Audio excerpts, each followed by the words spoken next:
There I was, sitting in my captain's chair, staring out at the vast expanse of space, when the message came through. An invitation to the Galactic Cook-Off. I'm Captain Sam Ryder, by the way, and I'd just as soon have seen an invitation to a Corlexian poetry reading. Cooking was not exactly my forte, unless you counted instant noodles as haute cuisine. The invitation was as unexpected as a friendly Etrian. Apparently, humanity had finally made enough of a culinary splash to be considered worthy of this prestigious competition. Who knew our hodgepodge of cultural dishes could catch the eye or taste buds of the Galactic Culinary Council? So there I was, tasked with leading a team of Earth's finest culinary minds to compete against species known for their culinary arts, some of which involved ingredients that could kill you if prepared incorrectly. But hey, no pressure, right? Enter Chef Emma Whitaker, the culinary genius, or madwoman, depending on your perspective, who was to be our secret weapon. Emma was known for her unorthodox approach to cooking. She'd once combined sushi with tacos and created a fusion dish that either made people cry tears of joy or run for the bathroom. I met her at her restaurant, aptly named Fusion Frenzy. The place was packed, as usual, with patrons eagerly awaiting their gastronomic adventure. Emma greeted me with a flour-covered handshake and a mischievous grin. Captain Ryder, ready to put humanity on the galactic culinary map? More like ready to not embarrass ourselves, I replied dryly. But sure, let's go with your version. Emma laughed. Don't worry, Captain. With my culinary prowess and well, I'm sure you'll figure out your role. We'll be fine. The trip to the space station hosting the competition was uneventful, if you didn't count my incessant worrying about what could go wrong. When we arrived, the station was abuzz with activity. Chefs from across the galaxy were setting up their stations, each more elaborate than the last. We were given a modest booth, which Emma immediately began to transform into her personal culinary playground. I watched as she unpacked ingredients, some familiar, others less so. A jar of something that looked like it could double as engine lubricant caught my eye. Emma, what exactly is that? Oh, this? Just a little something I picked up from a Torvian trader. Adds a bit of zing to the dish. Zing, huh?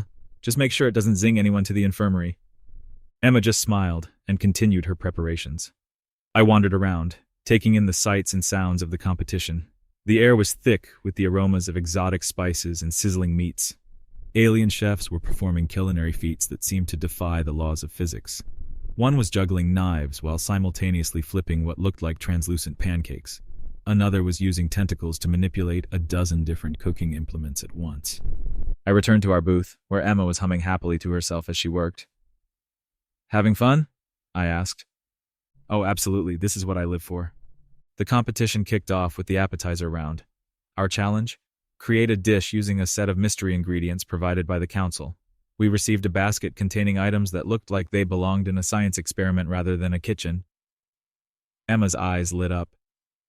This is going to be fun, she said, grabbing a bulbous neon green vegetable. Fun, sure, that's one word for it. As Emma worked her magic, I did my best to assist without getting in the way. The other teams, including the reigning champions, the Zarkonians, seemed to be working with an ease and precision that was both impressive and intimidating. Emma, however, thrived in chaos. She sliced, diced, and sautéed with a confidence that was almost reckless. And when she finally presented her dish, a fusion of earth and alien flavors that somehow worked, it was nothing short of a miracle. The judges, a panel of stern-looking aliens with an air of self-importance, tasted Emma's creation. Their expressions, usually as unreadable as a Vogon poem, softened. This is unique, one of them said, clearly struggling for the right words. Thank you, Emma beamed. I call it Galactic Garden Delight. I leaned over to Emma and whispered, Did you really name it that? Of course. It sounds fancy, doesn't it? Between rounds, we had the chance to mingle with the other teams. This was where I met Dax, a friendly alien with more limbs than I could count and a penchant for sampling everyone's food. You humans have an interesting approach to cooking, Dax said, stuffing his face with a piece of Emma's appetizer. Interesting is one way to put it, I replied, watching in mild horror as he continued to eat with gusto. Dax became our unofficial ally and taste tester, providing insights into the competition and, more importantly, a much-needed morale boost. Meanwhile, the Zarkonian chef, Zarla, observed us with a mixture of curiosity and skepticism. She approached our booth, her antennae twitching. So humans think they can cook? she asked, her tone dripping with condescension. Think? No. No? Absolutely, Emma shot back without missing a beat. Zarla's antennae twitched again. We shall see. As Zarla walked away, Emma leaned over to me. I think she likes us. If Bai likes, you mean wants to see us crash and burn, then yes. The entree round was next, and the challenge was to create a dish that incorporated a rare ingredient known as Vlaran Root. The root was infamous for its volatile properties, requiring precise handling and preparation. Emma, of course, saw this as another opportunity to showcase her creativity. She concocted a plan to create a fusion dish that combined the root with classic earth flavors. As she worked, I couldn't help but notice the chaos surrounding us. Alien chefs were performing feats of culinary acrobatics, their dishes looking like works of art. And then there was Emma, who was more like a culinary Jackson Pollock, creating organized chaos on her workstation. Careful with that root, Emma. I don't want to explain to the council why our booth exploded. Relax, Captain. I've got this, she said, expertly slicing the root with a precision that belied her carefree demeanor. When it came time to present, Emma unveiled a dish that looked surprisingly elegant. The judges, once again, were intrigued. This is different, one of them commented, carefully tasting the dish. Emma grinned. I call it Vlaran surprise. Surprise indeed, I muttered under my breath. The final round was the dessert round, and it was make or break time. The challenge was to create a dessert that not only tasted good, but also told a story. Emma decided to go with a dish that embodied humanity's spirit. Pizza. Yes, pizza. Only Emma could turn a savory dish into a dessert, and she did so with aplomb. She created a sweet pizza with a base made of dough infused with alien spices, topped with a variety of fruits and sweet sauces from different planets. The reaction from the audience was mixed, to say the least. Some were puzzled, others amused. The judges, however, were captivated. This is bold, one of them said, taking a hesitant bite. Bold is what we do best, Emma replied with a wink. The final moments of the competition were tense. As the judges deliberated, I couldn't help but feel a sense of pride. We'd come a long way from the chaos of our first day, and Emma's unorthodox methods had somehow won over the judges. When the announcement finally came, it was almost surreal. Humanity had won. The judges praised Emma's creativity, resourcefulness, and the way she had brought together flavors from across the galaxy. The celebration that followed was nothing short of legendary. Chefs and aliens from all over the station came together to share dishes and stories. It was a night of laughter, camaraderie, and cultural exchange. I found myself standing with Dax and Zarla, who had begrudgingly admitted her respect for Emma's skills. You humans are full of surprises, Zarla said, raising a glass. We aim to please, I replied, clinking glasses. Emma joined us, her face flushed with excitement. Next year we'll bring lasagna, she declared. Dax laughed, a sound that was surprisingly musical. I look forward to it.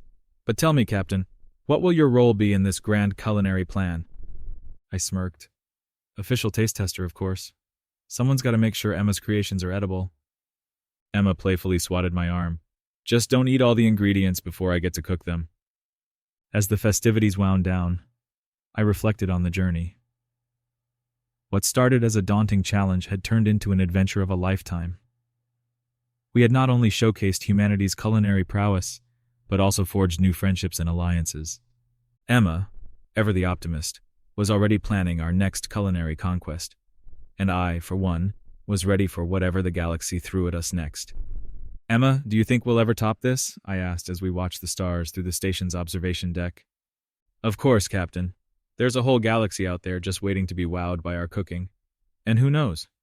Maybe next time we'll invent a dish that makes people sing. I chuckled.